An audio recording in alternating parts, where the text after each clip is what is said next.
ډاکټر دا دغه چې دینو زموږ د مرګري لمزه به دا یو د فارم دی چې د یاران دوستانو د پر جوړ کړی دی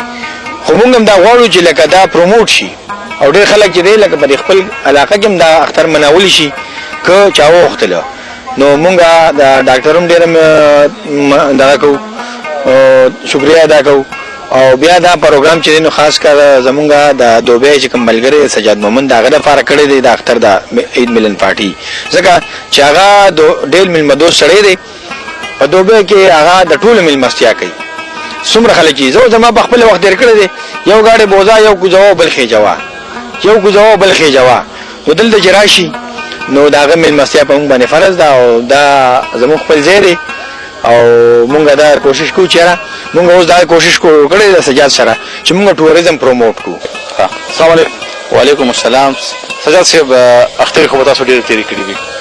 نن په دې پټو په دې منځ کې یو تالاب په غاړه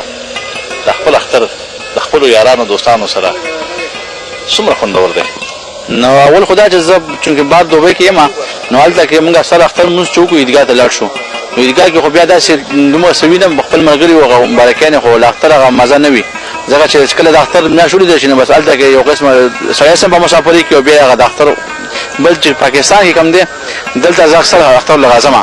او دا مرګ راغون شو مختلف قسمه ایونت جوړ کو ځکه چې تاسو کوم زه اکثر مرګ ته هم دا بار ملکونو کې تاسو کوم ملنګان نه دا ټول پردي دي دلته د اخر پر کورونه دا ټول خپل دي نو دې کې خوند دی زینو کې دي کورونه کې خوند دی دا پټي دي دلته دا پټو کې دا تاسو نه دا توت لاندې سوق لاندې موږ ناس شو دلته کې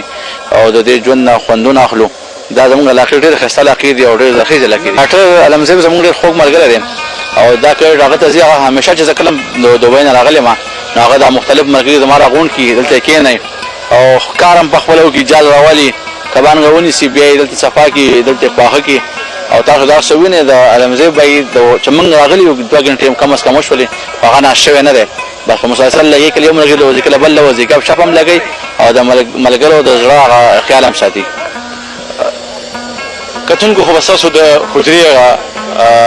د پاکستان غجندم لري پاکستان هاوس هم لري دي زمونږ په علاقې د حجري یو ډېر خپل کلچر مشرانو بګیناستو کشرانو بګیناستو یو ډېر ښه نظام چرو ختم شو دغه مبارک تاسو وینا دا او راتلونکي کوم نسل چې هغه ته د حجري او چې کوم زمونږ ادب دی سړیټوب دی هغه ورو پاتې شو هغه بارک سوای نو دا څه خبره ده په خوا په کله کې حجري وي کنه نو حجره کې بعد کلی ټول مشغان ناستو کشغان به لنګ ته ناستو هغه سره مشغان خبرې کوله کشغان به استقلا کوله نو حجري ور به کولاو همیشه نو یو ماشوم به د شپې دکان ته بل نو زنانو بوته ویل چې د حجره کې سړی ناشتي خډاړه ماشوم تل شو اوس د حجري غورونه بند شوی دی حجري په کمیدو دي ځکه هغه سړی بیٹک غاړک دی نو چې ماشوم د شپې باندې نشي راوته نور پریوته بیا نه راوځي لکه یو سوکشاله نه باره او دکان ته مزه کنه شپه تیار ده نو موږ واپس د زمونږ د پښتونخوا په دې سیمه کې تاسو اوس موږ غوړي د ثوابي په خاور باندې د حجري کلچر اوس آباد دی او ډېر په خره طریقه باندې روان دي نو ما وخت چې موږ په کاټلن کې اوس واپس دغه حجره جوړ کړو په داسې انداز جوړ کړو ما لکه ختم چې داخله جمعه جوړي او هغه وقف کړي نو ما د خپل کلی خلکو ته ویل چې حجره تیار شو دا ما وقف کړی دا یو عوامي حجره ده دا د ټول کلی د پاغل ټول علاقې حجره د ټول ملک لپاره ده دا زما ذاتی نه ده او دې کې چې څوک هم څه قسمه ایونت کوي څه قسمه پروګرام کوي به حساب دا غوړي لپاره به د حجرې دروازې همیشه کولاوي ډیره مننه دي